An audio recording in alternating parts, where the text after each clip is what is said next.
这个漂亮女孩的头上长了一对牛角，还有一双隐形的翅膀，每天在森林里无忧无虑地飞来飞去。她就是精灵国度的小仙女朱莉。这天，森林突然来了一个人类男孩，面对人类的不速之客，大树守卫显得非常紧张。尽管精灵和人类水火不容，但善良的小仙女只是让他归还偷盗的宝石，还把他送出了森林。两人握手分别时，男孩手上的铁戒指灼伤了小仙女。当得知铁会对他造成伤害，男孩毫不犹豫地摘下戒指，使劲地扔了出去。这小小的举动让小仙女的心头暖暖的。原本只是偷宝石的小毛贼，竟偷到了小仙女的心。往后的日子，锦城经常来森林找朱莉玩，两人的关系也越来越亲密。朱莉16岁的生日，锦城送给她一个吻，他说这是真爱之吻。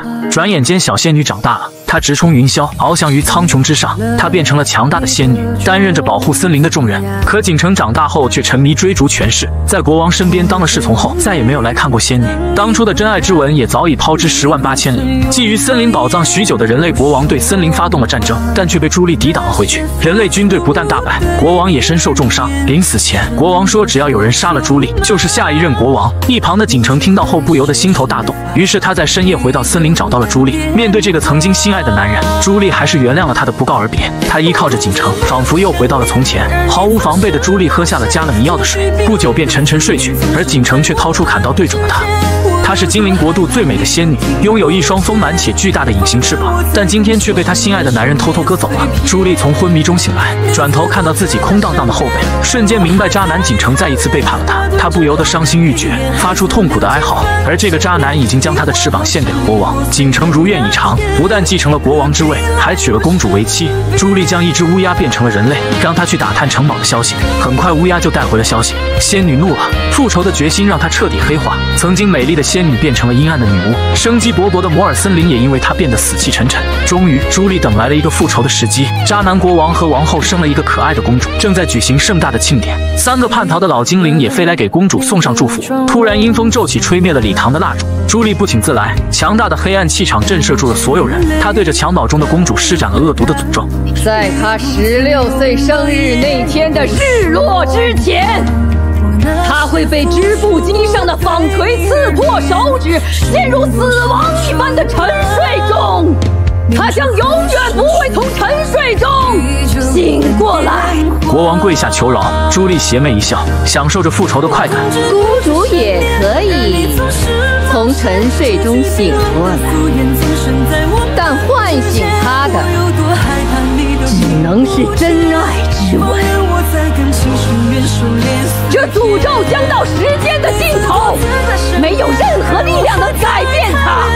这最后一句显然是针对这个渣男国王的。国王提前做了部署，防止诅咒应验，下令没收了全国所有的纺织机，并做销毁后扔到了城堡最深的地牢里。接着把公主秘密地托付给3个老精灵，把她带到一处人迹罕至的地方抚养。等过了16岁的生日后送回来，国王躲在城堡的围墙里，派出士兵追捕朱莉。朱莉也在森林边界筑起一道荆棘之墙，从此人类和精灵再无往来，只有仇恨。3只精灵幻化成3个农妇，带着公主在密林的小木屋安顿下来。但他们想不到的是，朱莉一直掌握着他们的行踪。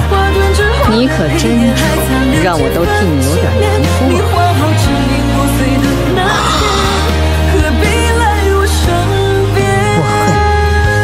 小鬼，嘴上虽这么说，但他的内心却牵挂着可爱的公主。3个精灵幻化的农妇完全不会照顾婴儿，小 baby 乐得哇哇大哭。结果他们却拿出带泥的胡萝卜喂他。乌鸦看了都直摇头，这样下去迟早会被饿死。朱莉派乌鸦叼来了鲜花，公主吮吸着鲜花上的露水，终于安静了下来。在公主追逐蝴蝶掉下山崖时，朱莉出手相救。在公主对着她撒娇时，朱莉将她高高抱起，任她把玩自己的牛角。在老干妈暗中悉心的照顾下，公主慢慢长大，长成了一个公主。她对荆棘之墙内的森林充满了好奇。朱莉把她带了进来，见到凶神恶煞的女巫，公主非但不害怕，反而高兴地叫她仙女教母，因为她知道是这个仙女一直在背后默默地保护自己。渐渐的，朱莉被公主的天真烂漫所打动，看着她和精灵们嬉笑打闹，朱莉仿佛看到了小时候的自己。看着安然入睡的公主，她后悔了，她想要撤回对公主施展的魔咒，然而她失败了。唯一的办法只能是用用真爱之吻破除魔咒。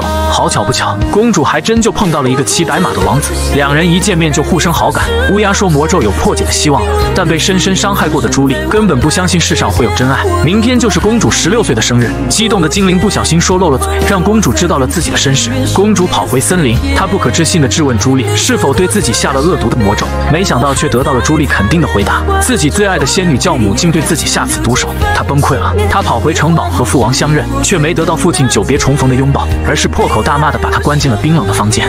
也许是因为到了魔咒应验的时候，公主不舒服地摸着手指，她鬼使神差般地来到了地牢，走到纺织机前把手放了上去，尖锐的纺针刺破她的手指，魔咒应验，公主倒在地上，陷入了永恒的沉睡。仙女朱莉带着王子潜入了城堡，试图让王子的吻来唤醒公主，却然并卵。是啊，只是一面之缘的他们怎么可能会是真爱呢？朱莉非常后悔当初冲动的行为，她来到公主的床前，做着真诚的忏悔。被仇恨蒙蔽的她对公主下了恶毒的魔咒，却被公主的天真和浪漫唤醒了她最后的温情。可现在公主陷入了永恒的沉睡，朱莉不自禁地流下了悲伤的眼泪。她在公主的额头深深的一吻，决定用余生去守护沉睡的公主。就在朱莉转身之时，公主竟奇迹般地睁开了双眼。原来真爱并不局限于男女，吻醒公主的可以不是王子，也可以是老干妈。就在朱莉带着公主离开时，一张铁网突然罩了下来，将朱莉死死地困住。无法脱身的朱莉把乌鸦变成巨龙，巨龙口中喷射火焰，逼退了士兵，掀开铁网成功救出了朱莉。但巨龙体型太过庞大，在城堡里无法施展，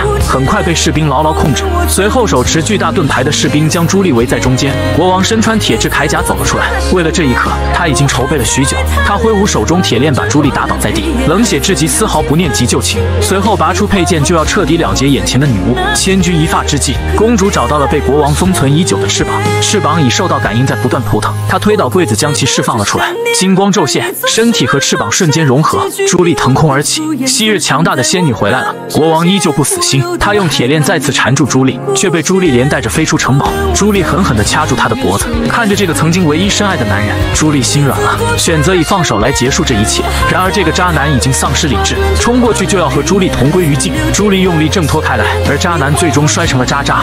故事的最后，睡美人小公主不仅继承了王位，还成了摩尔森林的女王，摩尔森林也恢复了往日的色彩。